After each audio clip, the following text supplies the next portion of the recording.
Responsibility, accountability, ownership.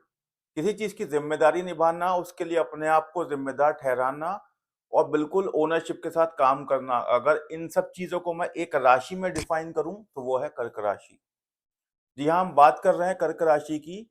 और कर्क राशि की ऐसी बहुत सारी क्वालिटीज हैं, वीडियो के अंत तक बने रहिएगा, आपको पता चलेगा और आपके कान खड़े हो जाएंगे कि ये क्या क्या बात, राशियों के अंदर क्या क्या क्वालिटीज होती हैं, आपने सोचा भी नहीं होगा। सो हमारी राशियों में चौथे नंबर पर आती है कर्क राशि। इसे कैंसर भी बोलते हैं और इसको एक केकड़े के द्वारा रिप्रेजेंट किया जाता है। उसके पीछे लॉजिक है। केकड़ा ही क्यों? क्योंकि इनका स्वभाव जो है केकड़े से बहुत मिलता है। अब क्या होता है, केकड़े को अगर आप आकृति देखेंगे तो उसके 5-6 पैर होते हैं और कमर पे कुछ गोल-गोल ऐसे बना होता है जो थोड़ा-सा हैवी होता है। इसलिए ऐसा बोला जाता है कि कर्क राशि के लोगों को अगर ज़िम्मेदारी दे दी, तो वो इंसान ज़िम्मेदारी को निभा के ही मानेगा। अब वो परिवार की ज़िम्मेदारी हो, वो उसके ऑफ़िस की ज़िम्मेदारी हो, उसके व्यापार की ज़िम्मेदारी हो, ज़िम्मेदारी मतलब कर्क राशि। जीवन भर ये इंसान अपने कंधों पर ज़िम्मेदारियाँ उठाता है। ये लोग कभी पीठ नहीं दिखाते अपने परिवार को, रिस्पॉन्सिबिलिटीज़ से भागते नहीं हैं। भगवान ने इनको नेचर ही ऐसा बनाया है कि ये कभी ना नहीं कर सकते। इनके लिए फैमिली पहले, वो जो रिस्पॉन्सिबिलिटी है वो पहले, उसके बाद पूरी दुनिया की चीज़ें। क्योंकि वही केकड़ा भी करता है, उसके कमर पे जो बोझ है, वो उसको लेकर ही आगे बढ़ता है। ऐसा नहीं है कि वो छोड़ दे बोझ को, वो ज़िंदगी भर उसको ढोता है और सेम चीज़ इनके साथ होती है। अब दूसरा क्या है, केकड़े के अंदर जो उसके लेग्स होते हैं, आपने देखा होगा उसमें 2 ऐसे काँटे होते हैं। तो वो काँटे जो रिप्रेजेंट होते हैं, वो होते हैं इनकी दृढ़ निश्चय से। अगर इन्होंने किसी चीज़ को करने का ठान लिया, तो वो फिर ये करके ही मानते हैं। इसी को बोलते हैं दृढ़ निश्चय, विल पावर। काम को बीच में नहीं छोड़ते। तो ऐसे लोगों को अगर आप कोई काम देते हैं तो निश्चिंत हो जाइए, वो काम भी होगा, उसके रिजल्ट्स भी मिलेंगे। ये कर्क राशि की विशेषता है। अब बात कर लेते हैं कर्क राशि के स्वामी कौन से होते हैं। कर्क राशि के स्वामी होते हैं चंद्रमा। और चंद्रमा होते हैं बहुत इमोशनल। सबसे पहली कैरेक्टरिस्टिक आएगी सुंदरता। जहाँ चंद्रमा का नाम आएगा, चंद्रमा की मल्टीपल कलाएँ होती हैं, अगर मैं गलत नहीं हूँ 27 कलाएँ होती हैं। ऐसे ऐसे लोग सबसे ज़्यादा सुंदर होते हैं। नंबर 2 केयरिंग होते हैं। इमोशंस की बाढ़ आई हुई होती है, बहुत इमोशनल होते हैं, बहुत सेंसिटिव होते हैं। जहाँ चंद्रमा का कनेक्शन आएगा ना, आप ये समझ लीजिए एक ममता आएगी हमेशा, एक स्त्रीत्व की आपके अंदर भावना आएगी। तो आप केयरिंग हो जाएँगे, आप बहुत सेंसिटिव हो जाएँगे। अभी आप मूवी देख रहे हैं और आँसू बह रहे हैं। बहुत बहुत पुरुष होते हैं और रोना कोई गलत बात नहीं है। अगर आप इमोशन फ़ील कर पा रहे हैं, तो आप आपकी इसमें जीत है। क्योंकि आप एक इंसान हैं जो कनेक्ट करते हैं अपने आप को इस दुनिया के दुःख-दर्द से।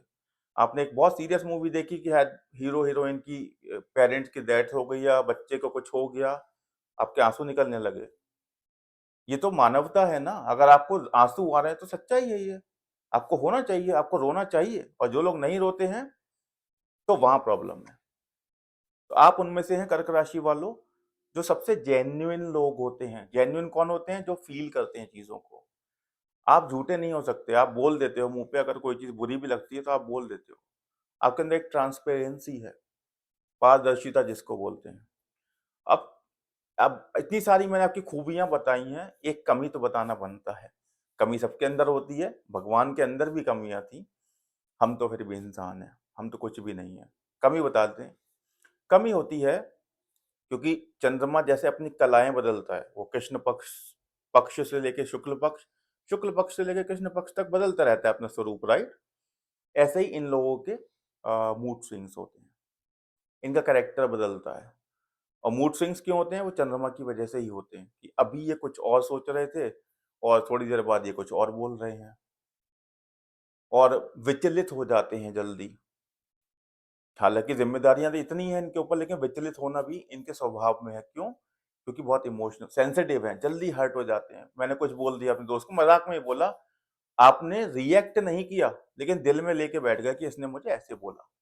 वो प्रॉब्लम है, क्योंकि आप अंदर ही अंदर घुट रहे हो अभी।